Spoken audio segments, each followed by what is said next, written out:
Hello everyone, I've met a few of you, but I will be hanging around till about 2 o'clock. But I'm very excited to be here because I think it's fantastic that DWF have a diversity week. I think it's a great start. A culture doesn't happen overnight. It's one conversation at a time, so this is an ongoing conversation. But I'm honoured to be here to speak about the disability agenda. What I was going to do is tell you a little bit about my story. I think you, Arun, sent the link round about unconscious disability bias. Perhaps you've read it, perhaps not. And that's my story, my journey, what happened to me. And I'll also discuss about the word disability, what that means to us. There is a real issue among law firms and lots of organisations about this word disability. Why are people not feeling engaged with saying to their employers, I'm disabled, I have a disability? You manage to capture people, ethnic minorities, the LGBT group, but there is this issue about disability and what that word means to us and society as a whole. So I will unpick that in my talk as well. And I'll talk about the media and our culture. And language is hugely important, so I'll touch upon that as well. And then the real issue that people ask me is, do I tell my employers about my disability? What are the benefits of telling my employers? What's the point? Why should I? It's personal. So we'll look at that as well. And then how can your employers help? You know, how can they rise to the challenge? What do they need to do so that you feel comfortable? And I will talk about other organisations outside of work that can also help the people with disabilities. And I'd like to also discuss the positive aspects of disability, something that's not really spoken about much. And then I'll finally end talking about the importance of networks. So I think you'll agree that's it's quite a lot there, but I'm speaking for about half an hour. The cameras will be on while I'm discussing it, and then the cameras will be off for us to actually have, I hope, an interactive discussion. And it's a safe environment, I have to tell you, because this is the time that we can speak openly about issues if you feel comfortable. So for that purpose, the cameras will be off when we have our interactive discussion. So how does that sound to you? Does that sound like a full-on agenda? Okay. Well, I'll start by telling you my story. The 18th of March is a date I will never forget. I was 29 years old. I was in my absolute prime, and I was loving life. I had just bought my first flat in Wimbledon, and I was working as a lawyer in the city at what was then called Barlow, Lyden Gilbert, your fellow rivals, now called Clyde & Co. in the personal injury department. And I was really enjoying the challenging work that brought. My colleagues were lovely, they're dear friends today. So you get the picture. It was good. Life was good.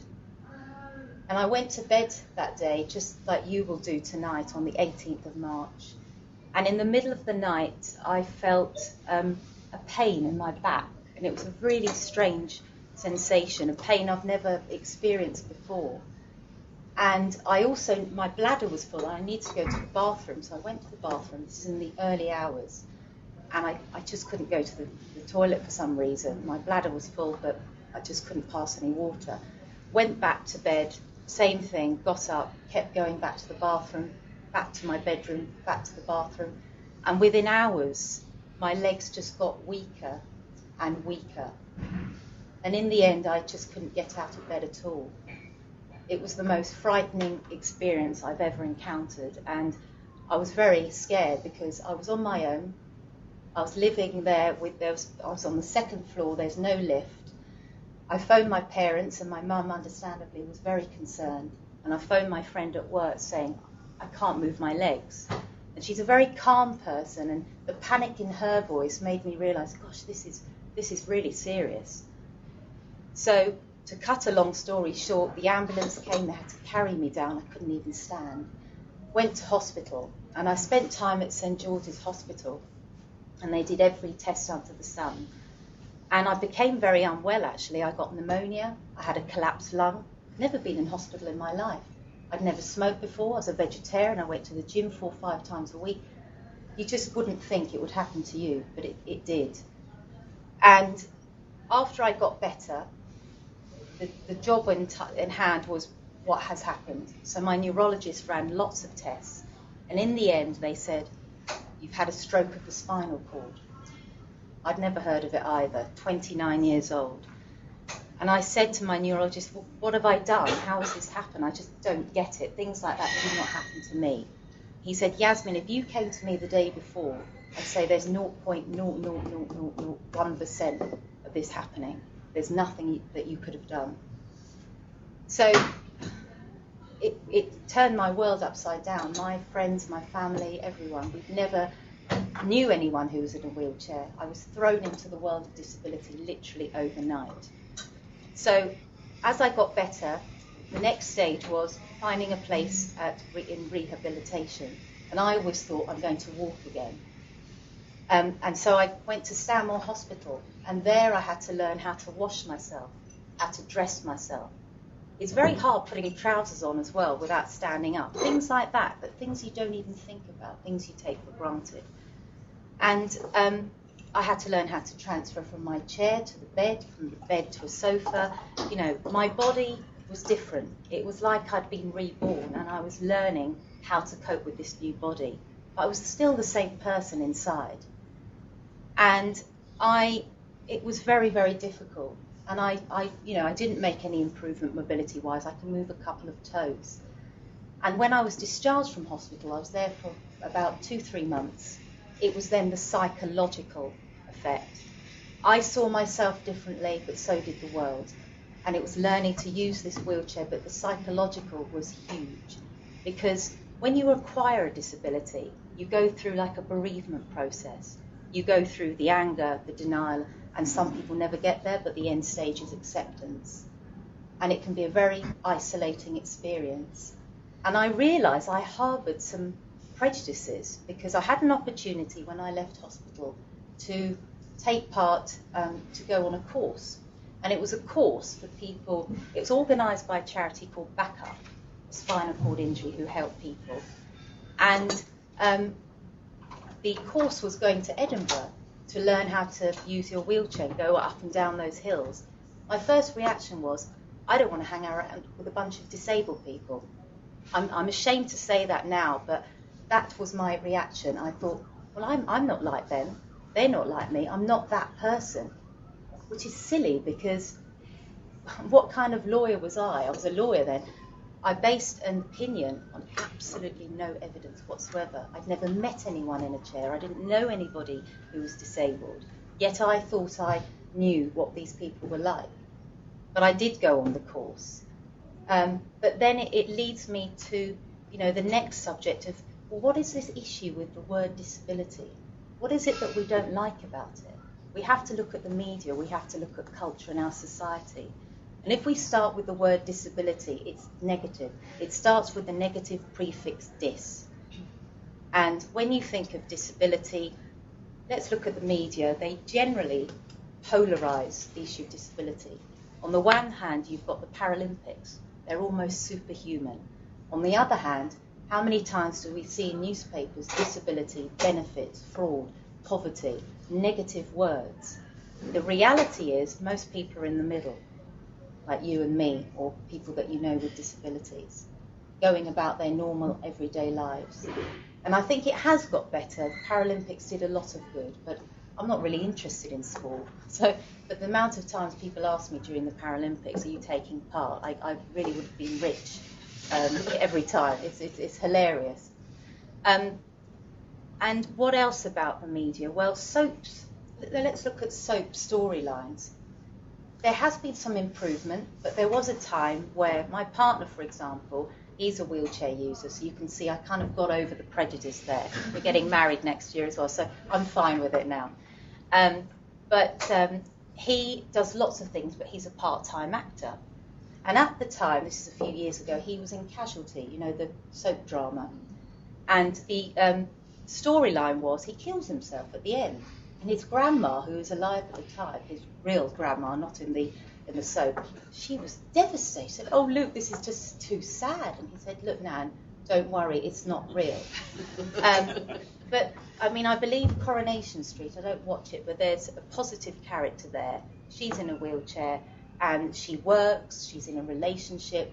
Her disability is not even mentioned, and we need more of that. some water. Very dry mouth. Excuse me. And what about culture? Well, I think comedy is a great way of seeing what is our culture about. Now, typically, I've noticed that we're very comfortable joking about race. We're very comfortable joking about gender, even religion. But disability, there's that awkwardness, isn't there? People think, oh no, you can't joke about disability. It's too touchy a subject. They're too vulnerable. But have you seen The Last Leg, anyone? Yes. Well, that's brilliant because you've got, if people haven't seen it, watch it. I'm not sure when it's on, and maybe it's finished now, the series, but you've got people who have disabilities on there, and they discuss all sorts of issues that are going on in the news, but they also speak about disability, but they make it humorous, and they smash through barriers, and they also make it informative and educational, and they make it okay that you can laugh about disability. There is a light-hearted side to it as well, so I think that's fantastic. And I want to speak about language.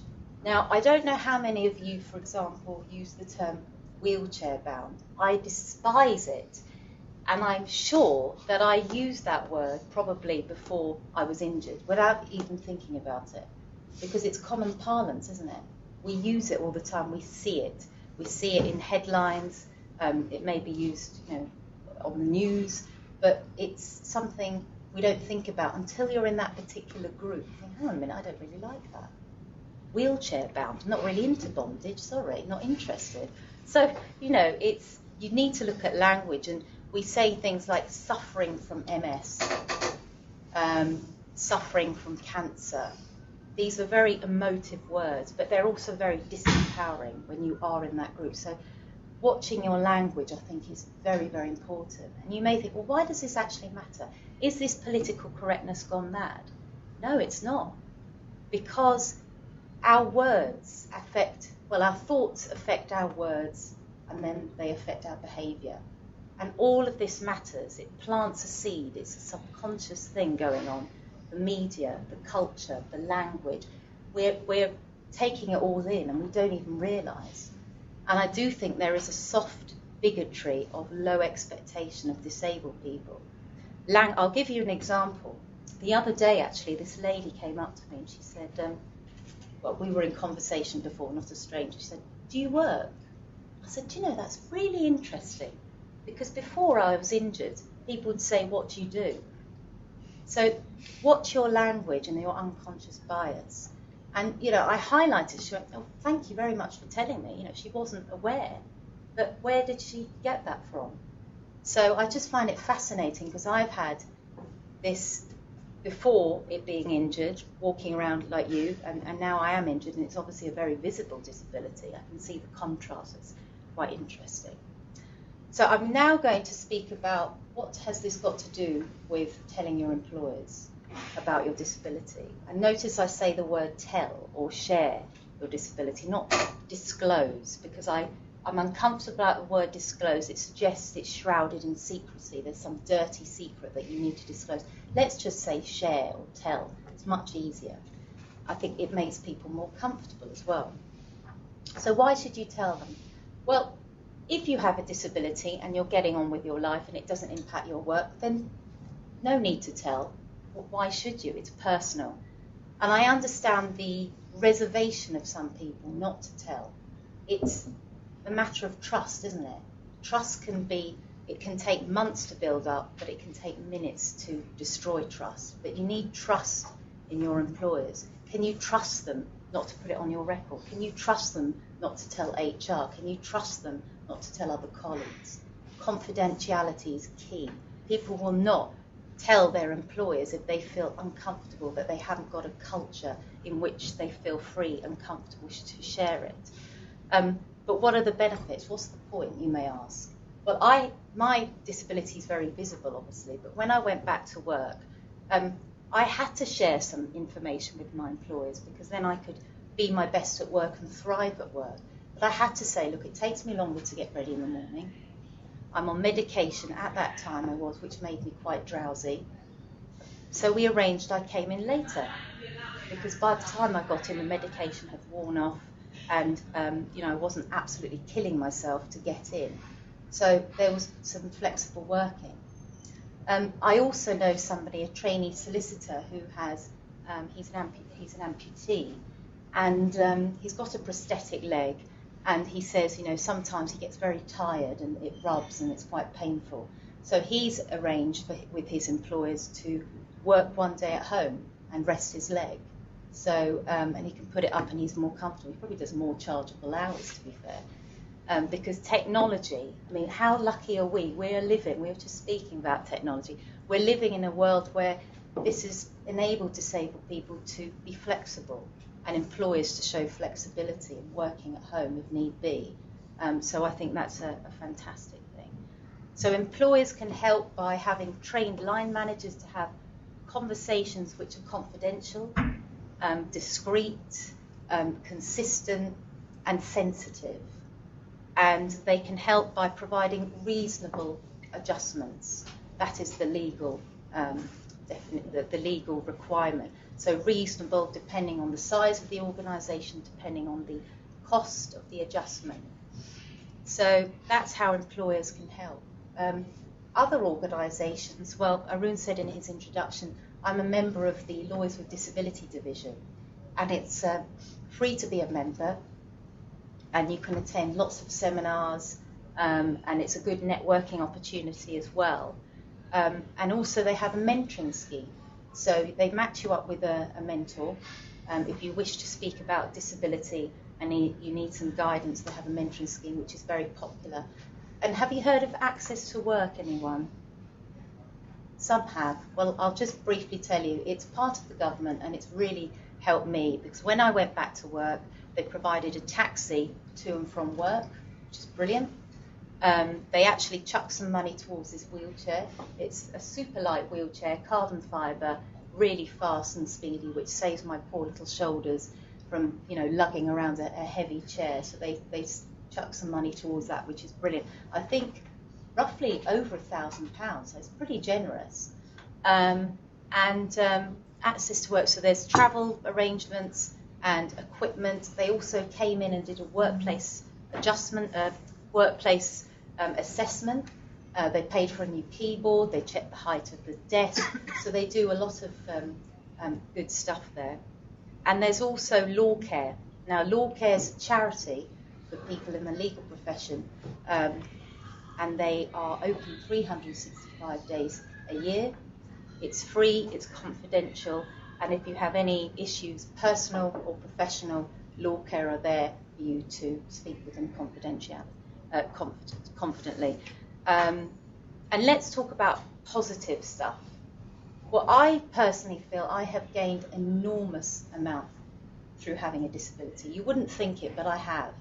I think I've learned to be more emotionally intelligent. Now, lawyers probably could do with a bit of that, couldn't they? A bit of emotional intelligence, I can say that. But I think it does. It makes us more self-aware as well. And I'll give you an example, actually. I mean, I get comments every single day from people, even if it's, do you need help? You know, every single day somebody will have an exchange with me. But some exchanges are absolutely hilarious and some are plain stupid, to be honest. But I always have to risk assess it and think, you know, who's the person speaking to me, and so that I'm not coming across as rude. So this old gentleman came up to me in the bus the other day and he said, oh, it was absolutely marvellous. You pushed yourself in the bus. You don't need an electric chair. Fantastic.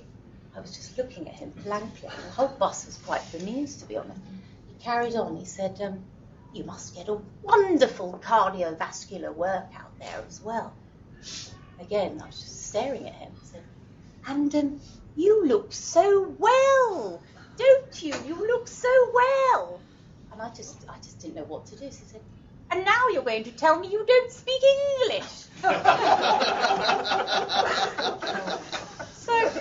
the whole bus, I'm sure they just thought, what the hell is going on here?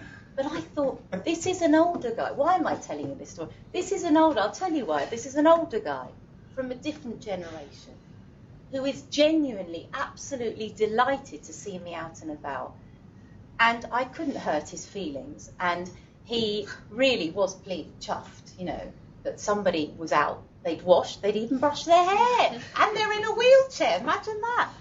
So I just smiled sweetly. I said, thank you very much. I don't know where to start with that. Off he tootled off. The bus exploded in laughter. We had a good, you know, in a nice way. But so emotional intelligence, being aware. I was aware of his world and his generation. He wasn't aware of mine. But that's fine. You know, you need to know when to pick your battles. People have said some silly things and I've picked them up on it. But in that situation, I'm not going to go there. I personally don't feel I want to go there. So look at the intention behind it. And finally, I'll speak about networks. Now, I understand you've got an online discussion forum on disability, which is fantastic. I really encourage everybody to use that. Cultures, as I say, do not happen overnight. It's a conversation at a time. So use those networks. And I did go on that backup course, incidentally, in Edinburgh. Had the best time of my life. I connected with people who had empathy. My friends could sympathise, they couldn't empathise. There's a difference there. Don't be ashamed. Don't be ashamed to connect with charities, with people who understand your situation. You know, I got over that. And they're friends now to this day, some of the people there. So don't worry about, you know, don't want anything to do with charity. It does help enormously. It's helped me. And networks like the Lawyers with Disability Division, part of the Law Society, take advantage of these. The Law Society is only down the road. And be part of the mentoring scheme if you feel comfortable. But keep talking, that's what I think. And I think, you know, see the positive aspects, you know, there's strengths within us that we don't realise if people have disabilities. You know, you've got to think outside the box. You have challenges, and you don't even know that you have those skills to overcome those challenges that other people don't necessarily have. So that is a skill. You know, it reminds me of Charles Darwin saying that the strongest, the species that survive are not the strongest or necessarily the most intelligent. They're the ones that adapt to change. And when you acquire a disability, boy, do you have to adapt to change. And even if you are born with a disability, the environment is disabling. You have to change. You have to adapt to that environment and think of ways to go around it. So networks, positivity, I wholeheartedly encourage you to be part of the conversation.